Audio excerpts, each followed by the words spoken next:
Startup companies all have at least one common primary goal: to disrupt traditional business processes with their innovative technologies to provide better, cheaper, and more effective products. The internet is the primary infrastructure for delivery of this disruption across all sectors, such as banking, publishing, education, and distribution.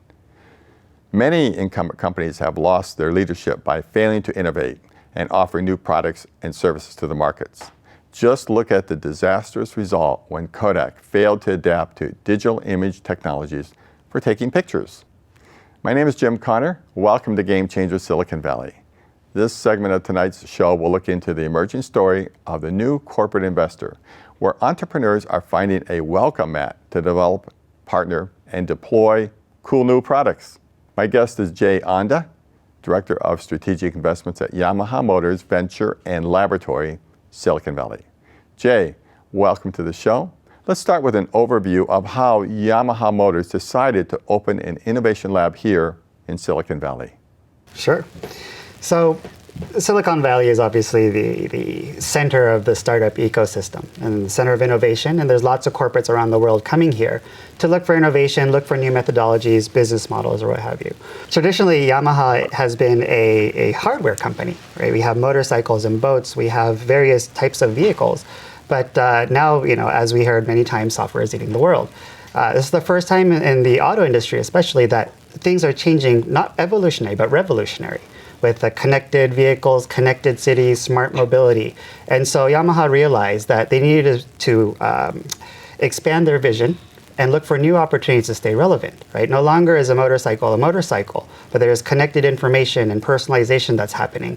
It's also around safety as well. And so, what can we add from the technology innovation side to continue to deliver excellence with our products? Mm-hmm. So these are the reasons why we're here in Silicon Valley, investing in bringing innovation, internal innovation, out to the public market as well. Mm-hmm. So you're virtually all the corporate innovation offices are relatively new, 2 to 3 years, maybe Intel and a few others have been around, but many of the offices are relatively recent.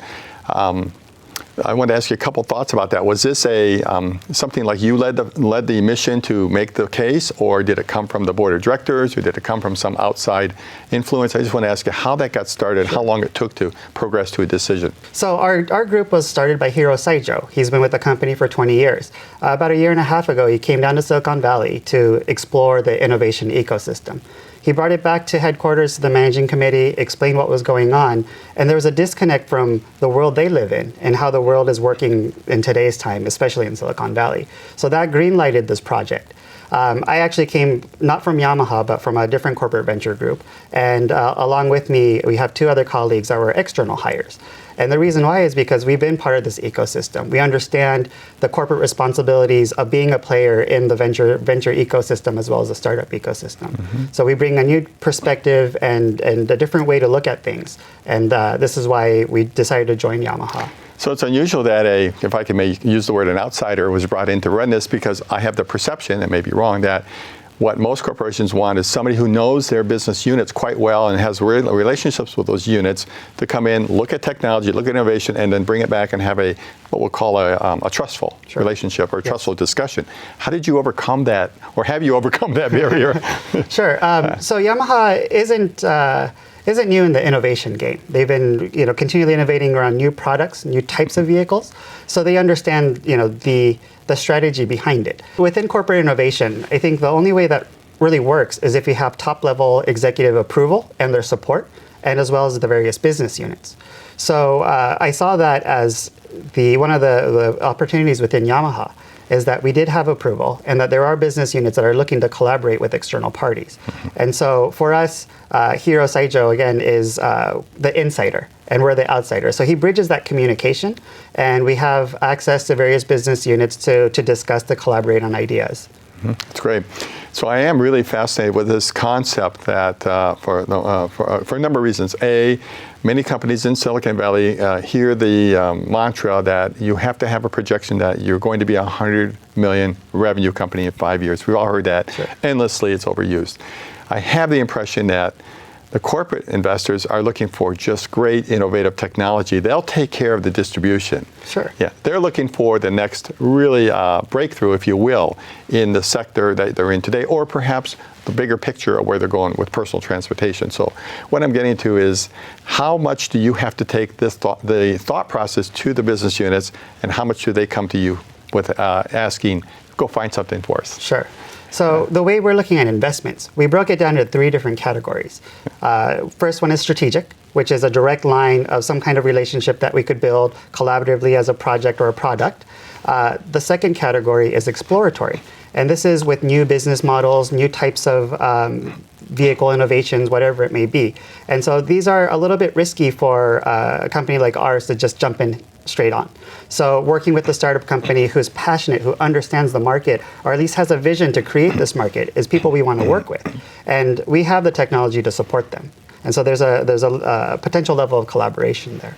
And the third category is the innovation space. And these are, core technologies, IP that came out of university, something that's really interesting, maybe 3, 5, 10 years down the line, but know that there's potential synergies with what we're going to do in our future. And so for them too, we could be a resource for them to understand the market, to validate their product. And so with those 3 lenses, we evaluate those companies in whatever sector and look at ways to strategically build a partnership. In the process of building a partnership, most corporations like to build partnerships for a two-way street, technology, information, test market, what have you, and even talent for that matter.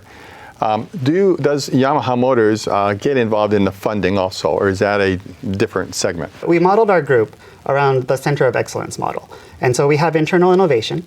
And so we're looking to bring our innovation and innovative products out to the market, and we're working on external innovation. So as a director of strategic investments, I work with the external parties looking for new types of opportunities to bring in-house and to connect the dots together. So if I'm a startup company and I happen to come across some cool technology you guys own, that your company owns, either IP-wise or something working, I'd love to have that. I could come to you and potentially license that from you. Is that absolutely. correct? Right. So partially it's a business development role, but we're looking for more of a deeper relationship.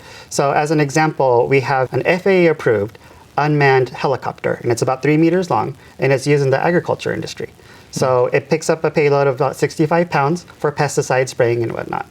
And so we have this technology, we have the FAA approval, but what we don't have yet is the service and the business around it, right? It's hard to attack all the different types of agri-tech industries, so we're looking for partnerships in that space. So we could collaboratively build a new opportunity and create these win-wins. Sounds like you have a number of opportunities both ways, technology coming out, but of course technology coming in or innovators coming in.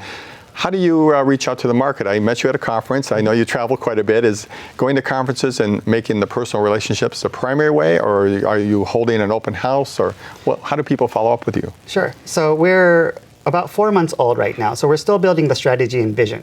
And of course, internally, there's a lot of learnings to be done, right? To work with our internal teams to explain how we could work together.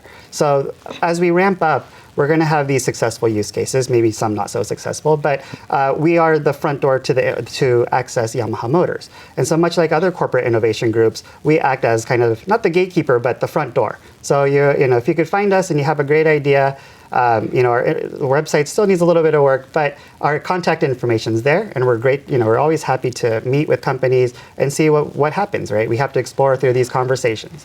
A lot of times, the startups are really hungry to strike a deal now, and sometimes it's just about timing. But to have this initial connection, sometimes it might be 3 months, sometimes 6 months, but something might trigger it, saying, "Oh, I met this company. They were great. They were awesome. I loved what they were doing. Maybe right now is the time to re-engage and have this conversation." So this is building a longer-term relationship and perspective on the market. That's interesting. I have spoken to some M&A buyers, the corporate side buyers, and they more or less have given me the impression, and we've had some shows that are coming out on this, that entrepreneurs should plan about a year of a relationship build, about a year. And that gives both sides the opportunity to evaluate and understand the values, the operations, and do you live by what you say, and so on like that, and get a feel for each party's commitment. And I have the impression this may be also the same thing on your side of the corporate partnering too. Right. Is that right? Corporates have that negative bias that we're slow moving, or slow to execute. And so, we have to look at it from two different lenses, right? From the investment side, we look at it as a good investment opportunity, good strategic potential, different ways we do the diligence process. From a business development side or partnership side, we also, it's again kind of a timing-based thing. But every quarter, every year, we have new initiatives. So that drives the segments or the type of verticals that we're attacking.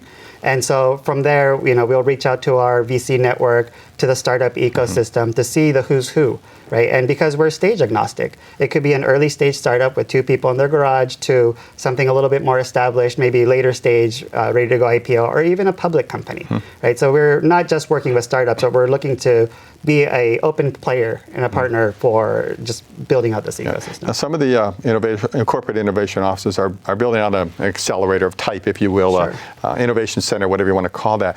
Is your group doing that also, or are you just working on business deals?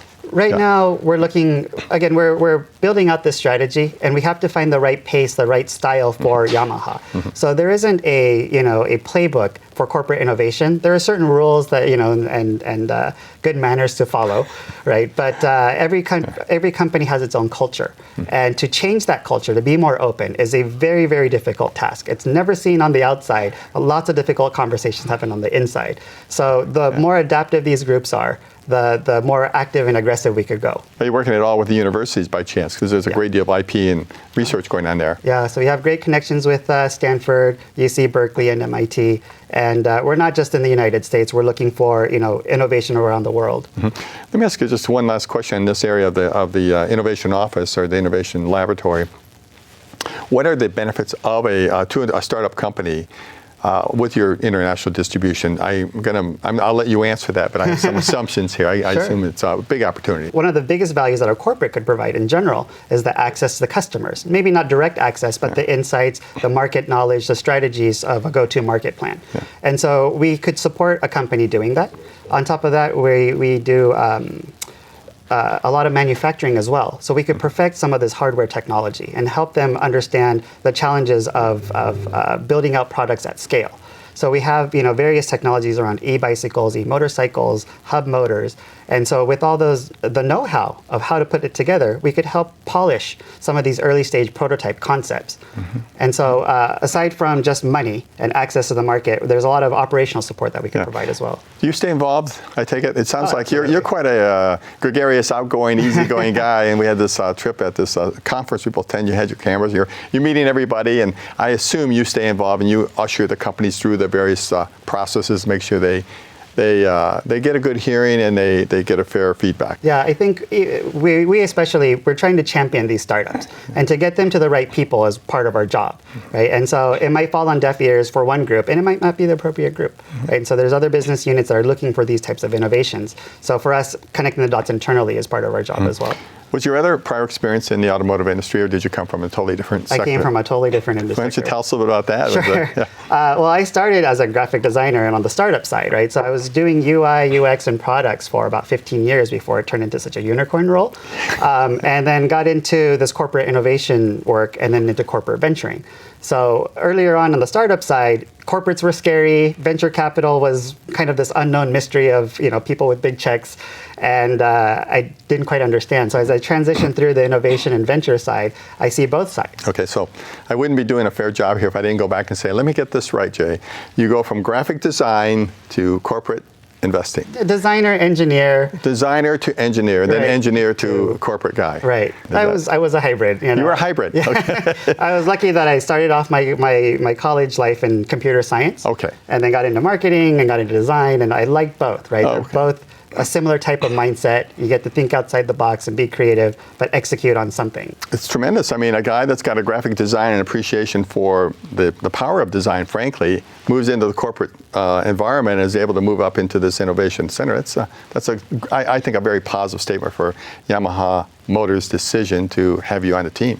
I appreciate it. Thank you. Yeah. Anything coming up in the next, say 12 months to 15 months, maybe 18 months that you see on the horizon? I know you can't talk about your internal stuff, but this whole idea of self-driving cars. Is everybody going to adopt this? And will electric cars be ubiquitous? And what do you think is going to happen here? I think so. One of the projects that we announced at the Tokyo Motor Show last month was a project called Motobot, and that's an autonomous motorcycle riding robot. And this is its first iteration. It shifts gears. It could go up to about 100 kilometers an hour. And the ultimate goal is to challenge Valentino Rossi on a race. And so the innovation technology that has to happen to make this successful, there's so many things that we have to understand. It's not just a four-wheel car, which is very stable. It's two wheels on a very aggressive road terrain, lots of turns, lots of leaning. And so, what does that mean? How do we make this a little bit more autonomous, automatic? And we bring those learnings back into the safety of the motorcycle of the future. And yes, we are looking at various e-vehicles as well. And we announced the car, but typically 2-3-wheelers are our forte. Good. And so electric vehicles are a very interesting area for us. Well, I think I believe there'll probably be a number of people in our audience who want to follow up with you. Sure, so what is the best contact information for your office? Sure. My email address is jay at ymvsv. That's short for Yamaha Motor Ventures Silicon Valley. Silicon Valley .com.